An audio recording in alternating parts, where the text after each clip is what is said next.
Well, good morning to everyone. I'm Dr. Laura Lacher, and welcome to Medical Grand Rounds. I'm here at Providence St. Vincent in Southern Auditorium, and welcome to those who are joining us online. We'll get started with some reminders and some logistics and introductions. So next week, we will be hearing the talk, Selected Updates in Hospital Medicine, and that will be given by the pair of Drs. Ben Pedroja and Alan Rankin. That'll be available in person here at St. Vincent, so please be sure to join us if you can next week. And just a reminder that Grand Rounds is now a joint effort between Providence St. Vincent and Providence Portland Medical Center.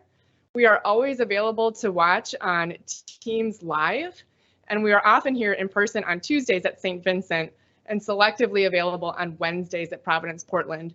You can always know where we'll be by the invite each week, and you can earn CME credit by being here in person, watching live virtual, or watching a recording of the event. And that recording is also the same link as the weekly Grand Rounds invite. I'll be monitoring the Q&A throughout today's session, so please go ahead and post any comments or questions for those online. And I'll be mostly waiting until the end of the talk to ask questions as time permits. And now for introductions. So delighted to be joined today by Dr. Lenny Mankin, who's a primary care physician and associate program director for Legacy Internal Medicine Residency. Dr. Mankin did his medical school at Dartmouth and then residency as well as a chief resident year at UCLA Olive View program, where he stayed on as teaching faculty doing a hybrid of both inpatient and outpatient medicine for 9 years. We're now fortunate enough to have Dr. Mankin here in Oregon, and he dedicates his time now fully to outpatient medicine as well as his teaching responsibilities. He's a heavily recruited teacher, outstanding, particularly in outpatient topics, and has a special passion for teaching evidence-based medicine.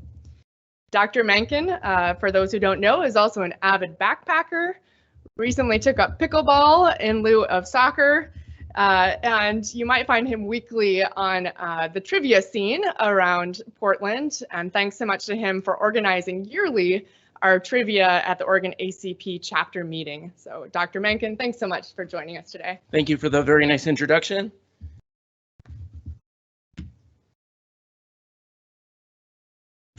All right, let's have some fun this morning. We're going to talk about a bunch of different topics. So I thought I'd go through a patient list with you. We'll, looks like a not too bad a schedule, 6 patients, that's reasonable. We'll talk about some coronary artery disease and lipids. Sounds like someone's having memory issues, lab test results, who knows what that's about. Constipation, fatigue, and follow-up of high blood pressure. All right, a full lineup. So our first patient is a 66-year-old man with history of coronary disease and hyperlipidemia who comes to see you after having a second MI. He takes aspirin and metoprolol, and his LDL is 139. He says that he's been unable to take statins, having tried both atorvastatin and rosuvastatin, and getting terrible muscle aches. So, what steps should we be taking for our high-risk coronary patients who are intolerant to statins? So if you look at the ACC AHA guidelines, they suggest that when the LDL is not reaching the target that you're looking for, you can add on or choose to use ezetimibe. That would be the preferred agent, or you can use one of the new PCSK9 inhibitors. So my question is, are there any new medications out there that might also help us in this realm? And thankfully the answer is yes, otherwise we wouldn't have much to talk about. And so the drug we're talking about here is bempedoic acid. Bempedoic acid is, just when I learned HMG-CoA reductase, now I have to learn a new one, which is ATP citrate lyase. So this is blocking another enzyme in the cholesterol synthesis pathway a little higher up. There was a randomized trial a few years ago of 2,200 patients with ASCVD, and when they added bempedoic acid to their statin, they saw an additional 16.5% reduction in LDL without any kind of increase in adverse events. They weren't looking for any kind of clinical endpoints in that study. So based on its ability to lower LDL, the FDA gave it its approval in 2020. So then the big question becomes, does this stuff help our patients? Does it reduce clinical events? And so last year, the CLEAR outcome study came out. This was a fairly robust study, 14,000 patients who had coronary disease or were at very high risk for cardiovascular events, who were statin intolerant. They were then randomized to receive bempedoic acid. It's an oral medication given daily, or placebo. Their primary outcomes were the good ones that we all think about, the major adverse cardiovascular events. And they followed them for about 3.5 years. And what did they find? Well, before we get to that, I should mention that statin intolerance in this study was defined as people who were unable or just unwilling to receive statins because they said, I was on a statin before and had an adverse reaction to it, and when I stopped the statin, I felt better. So they didn't set too high a bar there. It's estimated that up to 1/3 of patients meet this category where they just consider themselves statin ineligible. So how did bempedoic acid do? Well, first off, just on its own, it dropped LDL by about 20%, which is nice. Did it reduce the primary outcome? And yes, it did. There was about a 1.6% absolute risk reduction, translating to treating 63 patients to prevent one event over about 3.5 years. What were those events? Well, there were mainly reductions in myocardial infarction and coronary revascularizations, and there was no actual difference in rates of death, which is not unexpected. That's a short time to follow people to expect to see a difference in mortality. Were there adverse events? Some, very similar to placebo overall. There was a little signal here that it might increase the incidence of gout. So that's something we would look for and maybe hesitate to use this in people who struggle with gout. But notice that myalgias, the thing that keep people from taking their statin medication most commonly, were not commonly seen, and it was less common than the placebo, with overall discontinuation rates being identical. So my critiques of the study, they were kind of loosey-goosey about their definition of statin intolerance, and lots of people are able to tolerate a statin if given the right nudge. When they've looked at studies looking at statin intolerance, they find that it's mainly due to what's called the nocebo effect, this belief that whatever you're taking is going to give you side effects. Even if that's the placebo, and they're on the placebo, they get the side effects and it goes away when they stop taking the pill. So it's not necessarily the statin itself. A meta-analysis in 2017 of 22 trials showed that the discontinuation rates between statin and placebo were identical. And retrospective data, when you put it all together, shows that better than 90% of patients who say, I can't take a statin, can take a statin. Oftentimes the same statin, oftentimes higher doses of the same statin. These drugs come at a bit of a cost. So let's take a look at that. So we've got rosuvastatin, pretty inexpensive, and then a jump up, and then obviously quite a jump to these newer agents. So what I always like to do is look to the major studies and say, what is the cost to prevent one major event using these medications?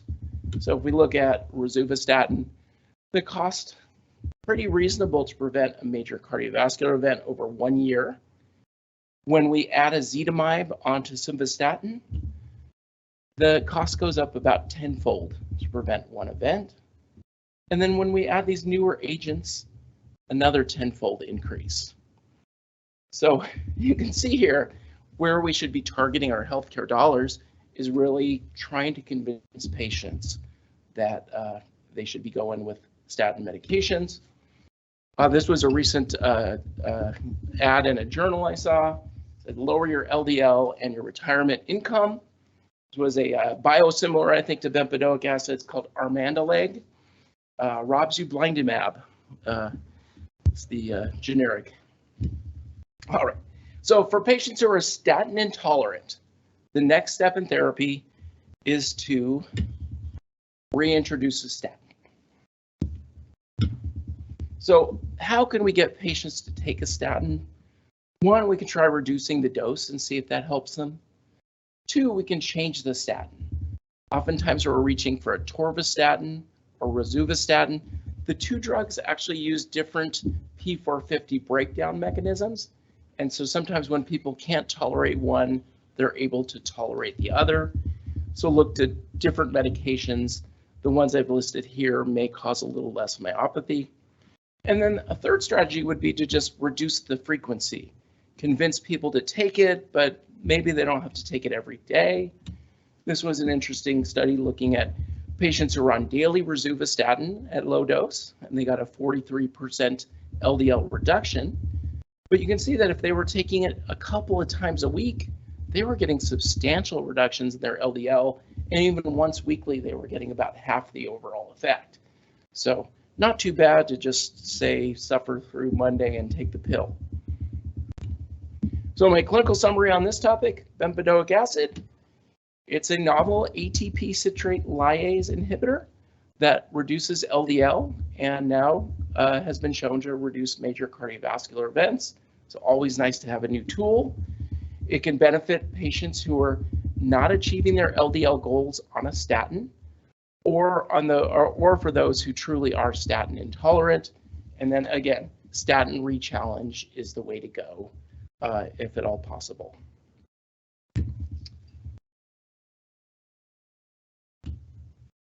Our next patient is a 71-year-old woman. She wishes to discuss trouble with recall. Her mother was diagnosed with Alzheimer's disease in her 70s. And the patient is very worried that she's going to suffer a similar fate. On her last visit, she scored a 25 on her mini mental status exam. And so what initial therapy would you consider? So very topical with the presidential debates going on and everyone's talking about this subject. And so this was one I decided to tackle because it's not easy, but it's really important, and it's really common that patients are coming in with these very similar concerns. So talking about drugs, the medications that we've had around since about the 1990s are the cholinesterase inhibitors. So there are 3 within that category. And a review of 13 trials, randomized trials, show that these medications have modest benefit in cognition, behaviors, and ADLs, improving ADLs in people with early disease or early to moderate disease. They appear to slow the progression of decline by a couple months per year. And then that tends to wear off after a couple of years of taking these medications. And then because these medications work by increasing acetylcholine, not just in the brain, but throughout the body, there are side effects from the acetylcholine, mainly increasing the GI tract function. And so a lot of people, about 30% of folks, are now having dementia and stomach upset, etc. So we're not always doing patients favors with these medications, but may be helpful somewhat. These can also result in people showing up to the ER with very low heart rates. We've probably all seen a patient like that.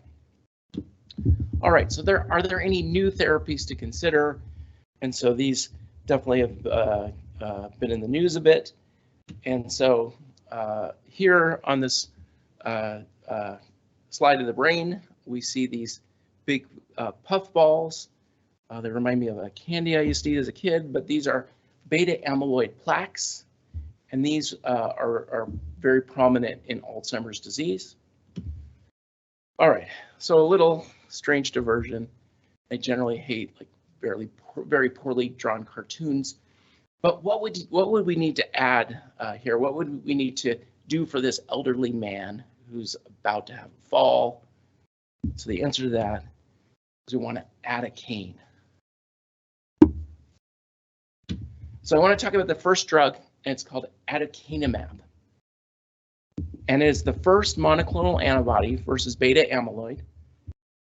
People got very excited about this drug, and the FDA did as well. And the FDA said, hey, this stuff clears out beta amyloid from the brain, so we're going to give it FDA approval based on that ability without proof that it works clinically. So that caused quite a stir. This was quite controversial based on subsequent studies that came out that were halted due to clinical futility and high levels of harm from this medication. That was kind of a bomb. The makers of aducanumab said, we're going to price this at $56,000 a year, which does not include all the costs of the different studies that need to go into getting it instituted, and then all the monitoring that goes along. And due to the projected costs and the lack of actual clinical benefits that have been shown, Medicare said, we are not going to pay for this. So the FDA approved it, and Medicare said, All right, so are there other therapies out there that can help us? All right, where are we now? You can almost hear the accordion music in the background. There might be a mime around the corner, just lurking in a box. So this looks like an older lady. She looks lost. And she's probably, what country do you think she's in? Perhaps France? And perhaps that she's holding there in her hand is lecaine. So let's talk about our next drug. It's called lecanemab, French drug. It's not. It's a newer monoclonal antibody that binds beta amyloid protein. Similar to aducanumab, the drug was granted accelerated approval by the FDA based on its ability to reduce this beta amyloid plaque on PET CT scans. So does lecanemab reduce clinically important endpoints? That's the really important question. And so here's the main study that's been looked at with lecanemab. So they looked at patients with early Alzheimer's, about 1,800 patients. They were randomized to get IV infusions of lecanemab every 2 weeks for a year and a half. Patients had to be between 50 and 90 years. It kind of strikes home a little. Mean age here was 71. Amyloid was seen on PET CT, or evidence was found in the CSF. And they had to have what's called a clinical dementia rating score of between 0.5 and 6.0. And there's lots of alphabet soup here, and I'll get into what some of these scores mean. So their primary outcome was a change in this dementia rating score. And then secondary outcomes, we're looking at other cognitive tests, as I mentioned, the alphabet soup, and then a change in the amyloid burden as seen on PET. So here's the CDR-SB, as it's called. So they look at 6 different areas. The 3 on the left, memory, orientation, judgment, and problem solving. Those were all scored objective measures. And then the 3 on the right, community affairs, home and hobbies, personal care. Somebody is scoring them, saying, did they go to bingo? Did they meet out with their roommates or whatever for dinner, that type of thing.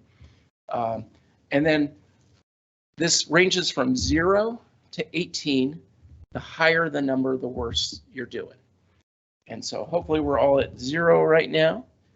For this study, they looked at,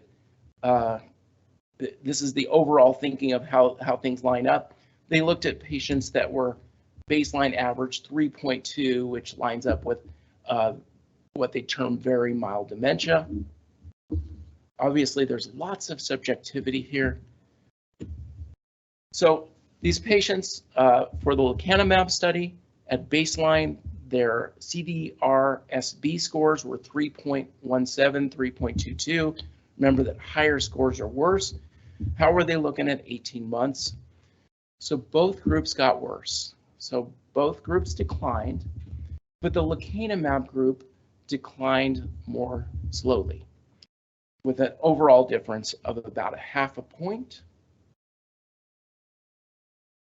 So looking at this graphically, you can see the lecanemab on the top, and then the placebo on the bottom.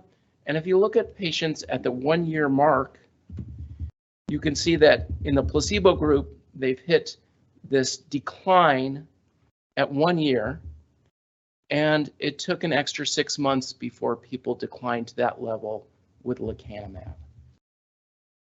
So that's really the most impressive data that we're looking at for this type of medication. When they looked at the amyloid levels, I'm sure you guys all know, are measured in centiloids. That was a new word for me. Normal levels, people without dementia have less than 30 centiloid of amyloid in their brain. So here these people were starting out with high levels, and with the use of lecanemab, there was a 71% reduction in that. So that's what we're trying to do with these medications.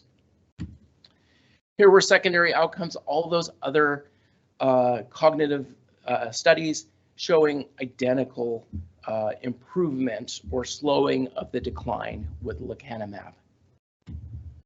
Were there adverse effects from lecanemab? So super important, we don't want to give patients medications that are going to harm them.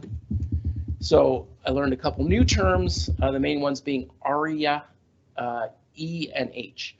ARIA is basically looking radiographically at these folks and seeing, are there abnormalities related to being on the medications?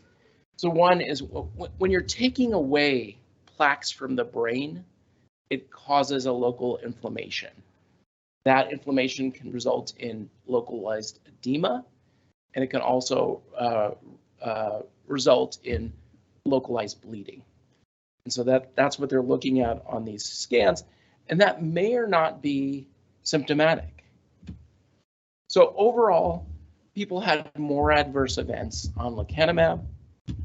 They were mainly related to infusion-related reactions. People didn't feel well when they were getting the infusions. Overall serious events were similar to placebo, but slightly higher. And then looking at ARIA H, the hemorrhage, and ARIA E, the edema, there was definitely more of that, but very little symptomatic consequence from having edema or local hemorrhage.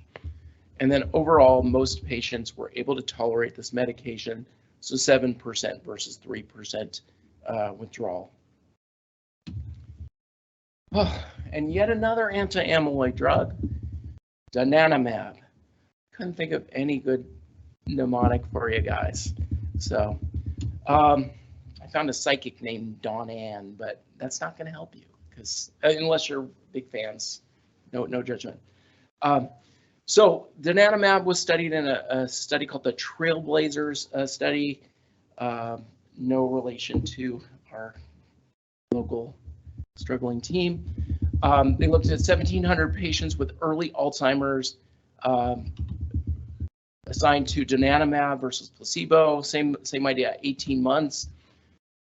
Very similar entry criteria. They looked at amyloid as well as tau on PET scans, and they all had mini-mental status scores of 20 to 28. And they looked at changes on a different rating scale, one of the secondary outcomes of the last study. And then they looked at secondarily changes in the CDR that we saw from last study, and then PET amyloid burdens. And again, just kind of going with the same theme, patients reached a 10-point decline in function at 64 weeks on placebo and 76 weeks on donanemab. So we're delaying things by about 3 months here compared to 6 months in the last study. There is at least a trend towards benefit there. Amyloid levels dropped appreciably with donanemab, 87 centiloids. This was unfortunate. The ARIA H and ARIA E occurred in about 37% of patients, and in 3 of the patients with serious ARIA, they died from their treatment. So this threw a bit of a wrench in our thinking about these treatments. So I'm going to jump onto another patient here with similar theme. So here's a 72-year-old man who's coming in to discuss worries about dementia.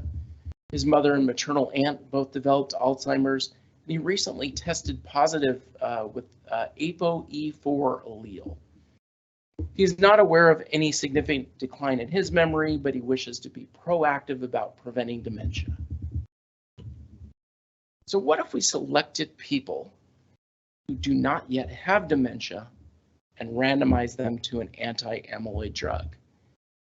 My belief is that we're not going to solve dementia once it has onset. And so the whole idea here is there a way to prevent dementia?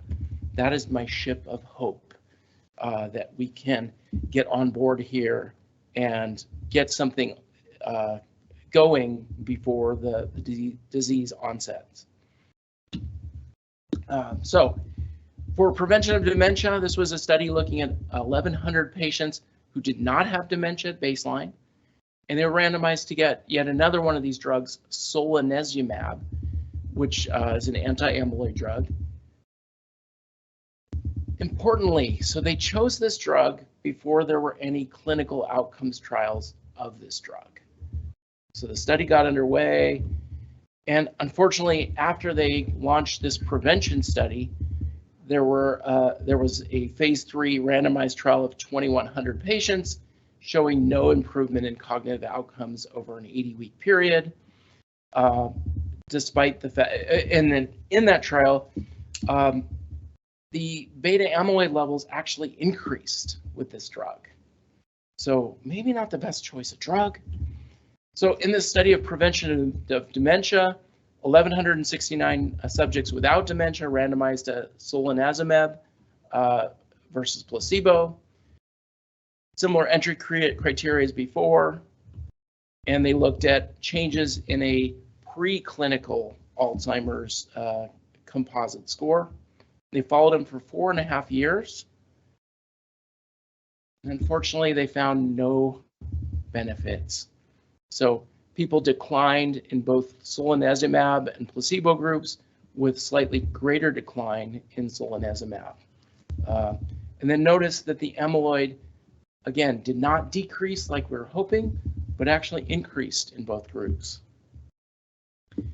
They tolerated the medication well, it just didn't do anything. Here's my ship. All right, so I feel like that's the perfect study design, and they just unfortunately latched on a drug that didn't work or hasn't worked thus far. And I'm curious, and there are studies underway looking at drugs like donanemab and lecanemab to see if they're able to slow the process here. All right, what about people of different racial backgrounds? How are they impacted by these medications? So we're aware that African Americans are about twice as likely as whites to develop Alzheimer's, and Latinos are about 1.5 times greater risk. Asian Americans have lower rates than Caucasians.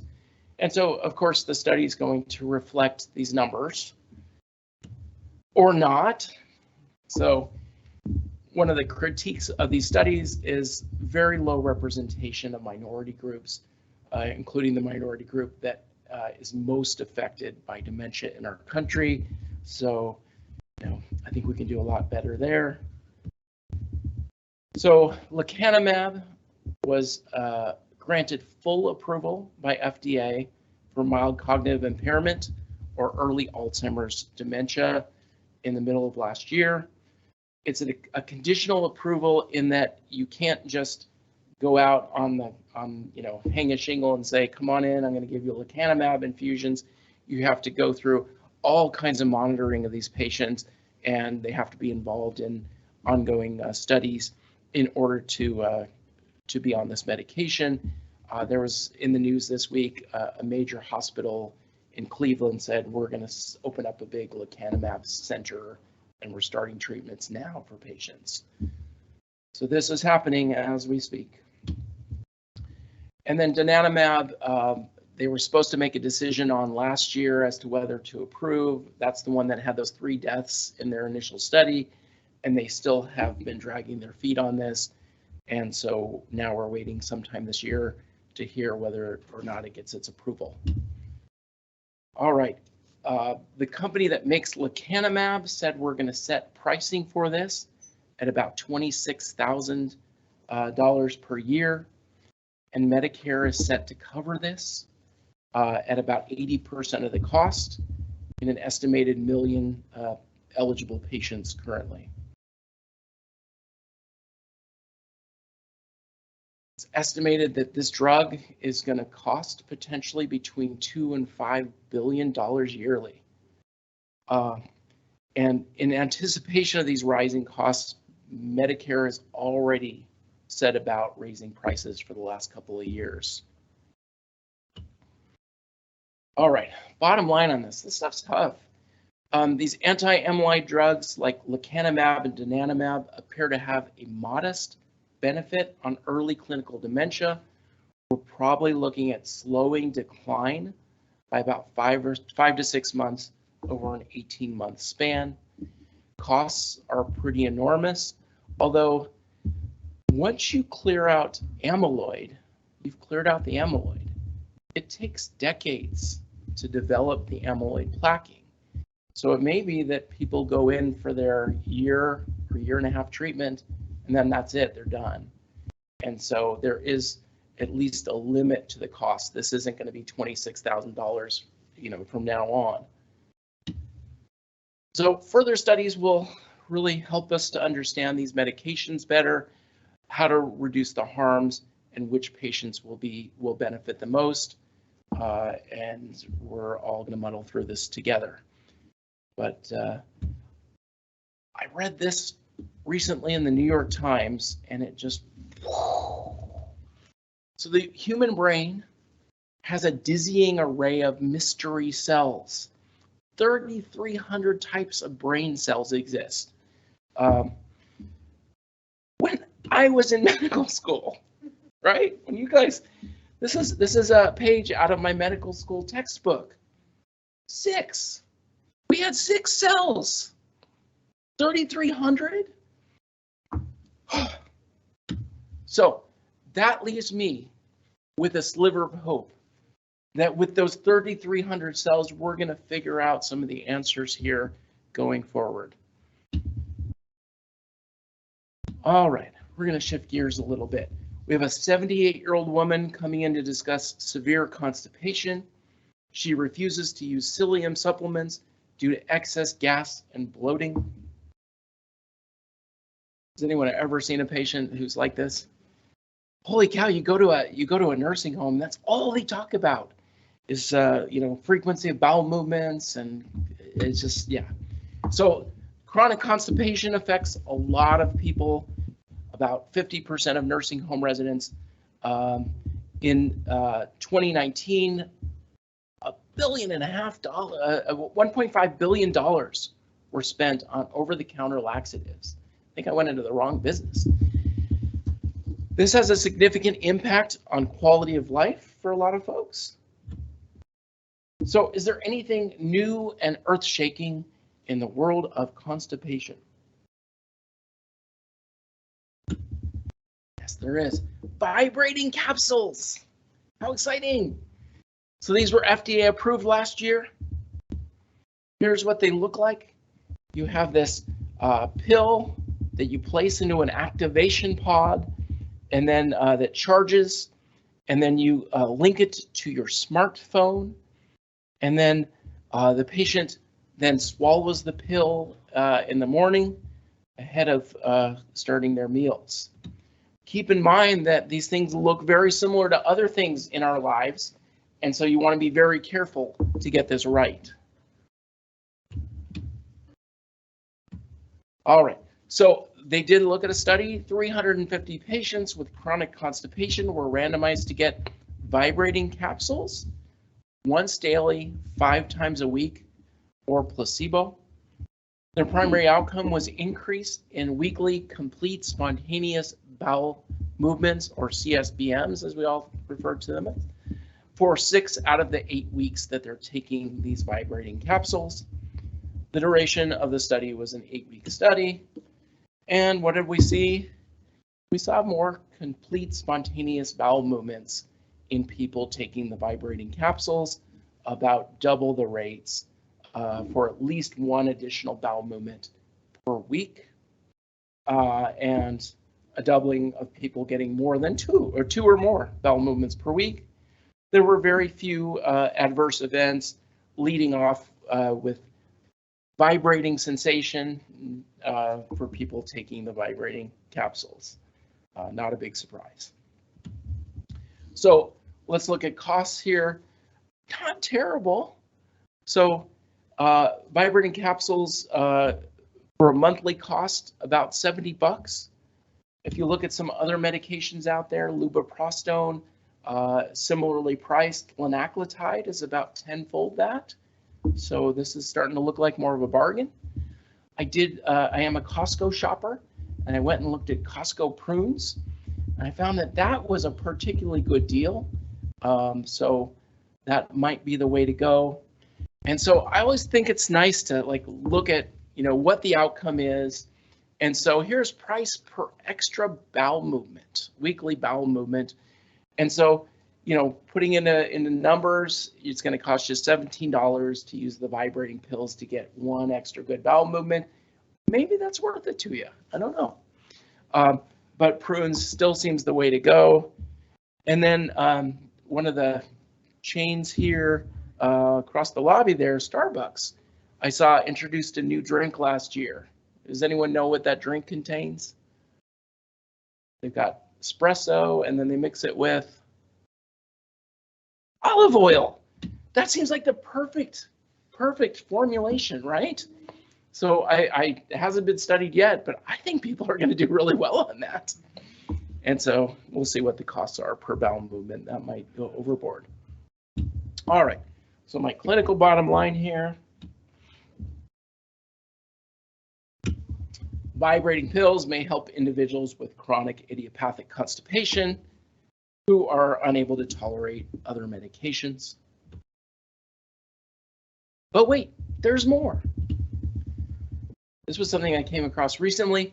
There's some new research in animals. So out of MIT, suggesting that if we give these vibrating pills set to vibrate not 12 or 14 hours later, but immediately, it gives the stomach a sense that there's a lot of food rumbling around in there, or maybe you've eaten something live, and you should stop eating. And so they did a study with pigs who were given these vibrating pills 20 minutes before being led to their trough, and they consumed 40% less food. So, with all our interest in weight, obesity and weight loss, with these newer medications that cause lots and lots of side effects, this may be partially an answer to doing that without using drugs. Here, this was one of the study animals, and then this is what he looked like afterwards. I love that picture, it makes me laugh. Okay. Has anyone ever been to this one? Yes? Looks amazing. I've not been to this one before. All right. Next patient, we have a 72-year-old woman with history of coronary disease and a recent diagnosis of heart failure who presents to clinic for fatigue. She denies orthopnea, PND, or edema. Her heart failure seems to be under control. Her exam is pretty unremarkable. So, heart failure and fatigue. Her last echo revealed LV function with an EF of 35%. She's on appropriate goal-directed medical therapy. You order some labs, as we all do for fatigue, just looking for a needle in a haystack. You check a TSH, that looked good. Hemoglobin looked pretty normal. Her iron looks good. Ferritin is in the normal range. Transferrin sat is slightly low. Vitamin D, depending on what you consider normal, was in the normal range here. So here's audience participation time, although it's early, so I don't expect a whole lot out of you. In addition to an exercise program, which of the following therapies would you recommend? Would you start this patient on oral iron supplementation? Would you infuse IV iron into her? Would you start her on low-dose levothyroxine? Would you supplement vitamin D? Or would you start her on biotin? Anyone feel like really strongly about any of these? This is a pretty tough question. Iron infusion, like that? Okay, let's take a look. So I agree with you. Great. And so here's our 72-year-old with new onset heart failure. Looking at these labs, everything looked pretty normal except for that transferrin saturation. So iron deficiency is defined a little differently in patients with heart failure. So the American College of Cardiology has put out a new definition saying that iron deficiency is anyone with serum ferritin less than 100, or if they have serum ferritin less than 300 with a transferrin saturation less than 20%. So that really expands the number of folks who are considered to be iron deficient. This definition has pretty good sensitivity and specificity. So what they found in these patients with heart failure is that roughly half of people with HFrEF have severe iron deficiency. They have absence of iron in their bone marrow on staining, even though they might have normal ferritins and normal CBCs.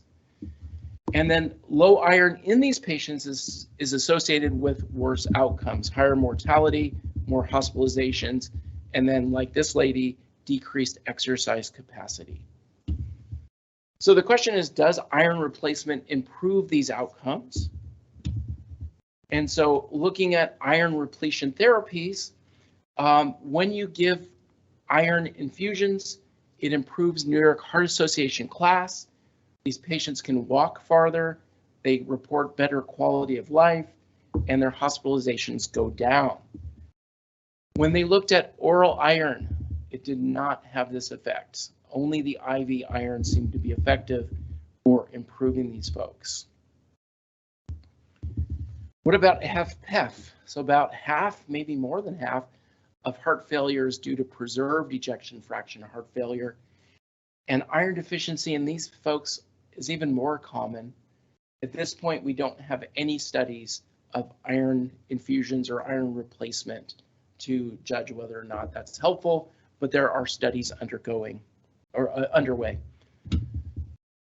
So the ACC and European guidelines say get a CBC, ferritin, iron, and TIBC in all patients with heart failure. And if they meet the criteria as discussed, use iron infusions for patients, just for the ACC, anybody who meets the criteria, and for the European guidelines for anyone who meets the criteria who complains of symptoms, which who doesn't complain of fatigue? All right, so my clinical summary on this one, iron deficiency is super common in heart failure patients, and we should be testing all HFrEF patients for iron deficiency. And if present, iron infusions can really improve function, quality of life, and decrease mortality and hospitalization as well. Stumbled across this guy in the Wallowas, and I swear he posed for me. He just like went out on the rock because he had to lick the rock on the very edge of that. You know, he was showing off. It was like a 2,000-foot drop. It doesn't reflect it perfectly. All right. So our last patient this morning. Thank you guys for sticking with me. I know it's hard. 63-year-old man with coronary disease, hypertension, and elevated lipids comes in for a BP check. His blood pressure today is 137/81. He's on lisinopril and hydrochlorothiazide 25. He's not too keen on taking more medicines. You're looking at these numbers, you're like, they're not perfect, but you know, what are you going to do? And he's not willing to take medicines. So are there any easy-ish interventions that we can look at other than medicines that might improve this guy's blood pressure? So when I see patients like this, and I'm doing this a lot more lately, I pull out my phone and I show the patient this, and then I have them pull out their phone, and most of them are shocked to discover that they have this app on their phone or something similar that's tracking their steps every day. And I say, here's my activity, shows my number of steps per day, and then I can look at my yearly average and see how I'm doing. And so I found this to be, in some ways, a helpful motivator, a challenge to patients. So here was a study looking at step counts and blood pressure. They looked at 21 sedentary older adults. They were averaging a couple of, a few thousand steps a day, and they said, what if we assign these folks a health coach to get them to add up, add additional steps to their day, with a goal of about 3,000 additional steps each day. The average age of these folks was 73. They followed them for 20 weeks. And what they did was these health coaches called them on the phone once a week and said, did you go walking this week? Are you going to walk today? Walk the dog, walk them another time, that kind of thing. And they looked at changes in blood pressure in this study. So here were the step count results. So by calling patients once a week, their step counts increased by almost 3,000 steps a day. Their blood pressure dropped by 7/3. That's equivalent to adding on any of our approved antihypertensive drugs, just by walking an extra 3,000 steps. That's, for me, highly motivating. I'd rather have my patients walking around Portland and maybe picking up trash along the way rather than on another medication. One person in the study died before the 20 weeks had passed. Know before you ask. Did not get hit by a car or fall into a manhole while walking. It wasn't a result of the walking. All right, here's a meta-analysis looking at step counts and mortality. This was 15 studies involving about 50,000 patients. And they looked at all-cause mortality, starting, the average age in the study was 65, and they followed them for 7 years. And they divided these folks into quartiles. And so compared to the lowest quartile, there was a 40, 45, and 50% reduction in mortality with the increased steps. Wow.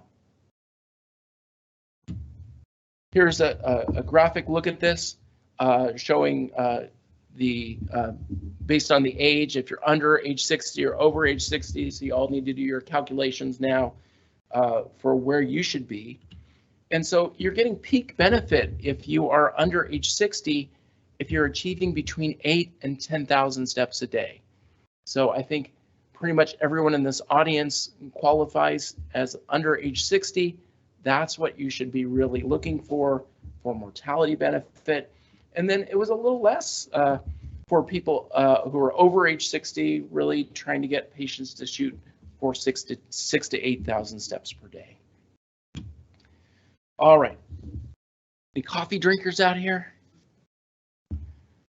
So does coffee affect your blood pressure? Should you put down that coffee? So this is what you're all thinking right now. So daily consumption of 1 to 3 cups of coffee per day does not increase one's risk for hypertension, which is great. And one meta-analysis of 10 studies involving 250,000 people showed a 2% reduction in risk for hypertension for people who were consuming coffee every day. So does coffee consumption affect other big things like diabetes? There's a dose-dependent inverse correlation between coffee consumption and developing diabetes, both regular and decaf. Here is a forest plot of the different studies looking at diabetes risk and coffee consumption. You can see quite clearly an almost 30% reduction in risk. That risk depends on how much coffee you're drinking as well. The more coffee, the better in this situation. So you continue to lower your risk with higher amounts, higher doses of coffee. Good job getting more steps. How about overall mortality? Is coffee okay for us? So this was a prospective cohort study of 170,000 patients looking at coffee intake and mortality. Mean age was 56. They had to be healthy at baseline. They followed them for 7 years. They found a reduction in mortality. These are people drinking unsweetened coffee. And always comes the, what if I put sugar or sweetener in my coffee?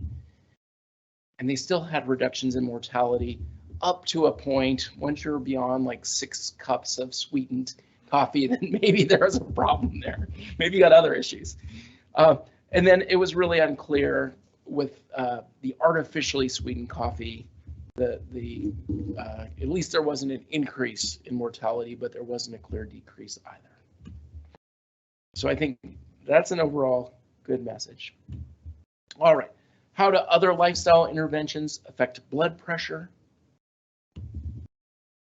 So here's a few alternate therapies that you might think about. So if patients really aren't into taking medications, you can suggest drinking daily tea, transcendental meditation helps, biofeedback maybe, and then some of these other things we're not quite sure if they're helpful.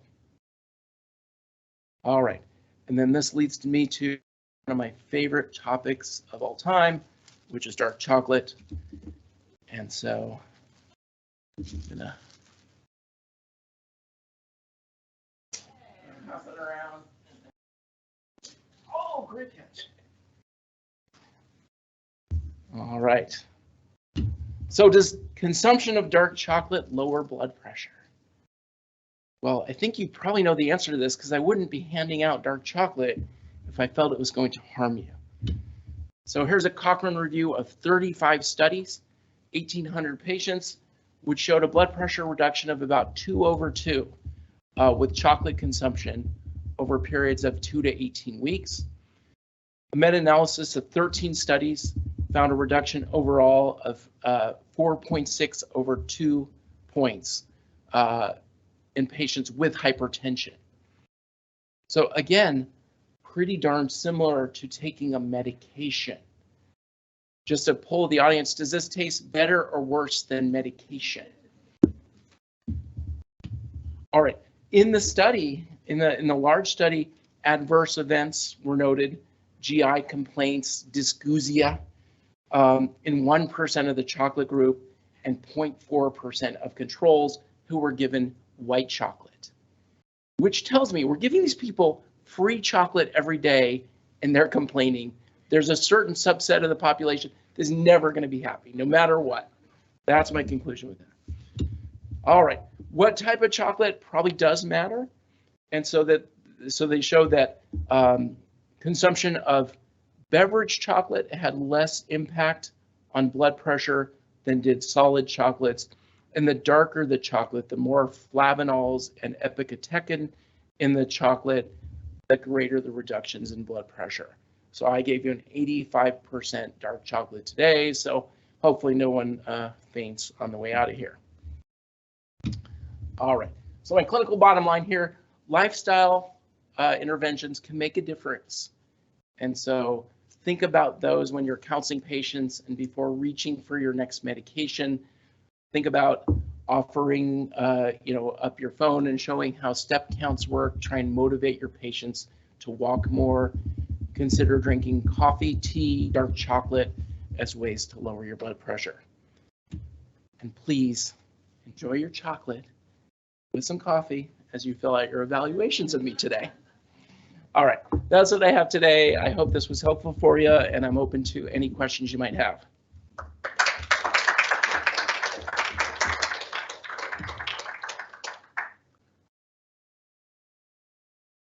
Dr. Menken, thank you so much for that great review. Lots of important evidence covered and some pragmatic tips. Happy to take any comments or questions here in the room. I'll get us started with one that I was thinking while our audience ponders. Going back to some of the impressive data about steps broken into quartiles and then total mortality, was there any comment in the study or your own reflections about ability to take steps correlating with being healthier as opposed to taking steps improving your health? Absolutely, yeah. So, one of the big factors is these are not controlled trials. Most of them, it's retrospective data looking at how many steps does one take and how likely are they to suffer an event. And so, yeah, that correlates. Healthier people are going to overall attain more steps and so have less events going forward. But that being said, especially looking at data like the one I showed with the high blood pressure, you can lower your blood pressure impressively by increasing your step count by 3,000 a day. That's not asking that much, I think. So if you guys took a walk around the hospital grounds once per day, that would probably qualify you for lower blood pressure. But great question, yeah. Any other questions? All right, I'm always happy to take questions by email or comments, suggestions. I do weddings, bar mitzvah. No. All right. Have a wonderful day and keep doing all the good things you do.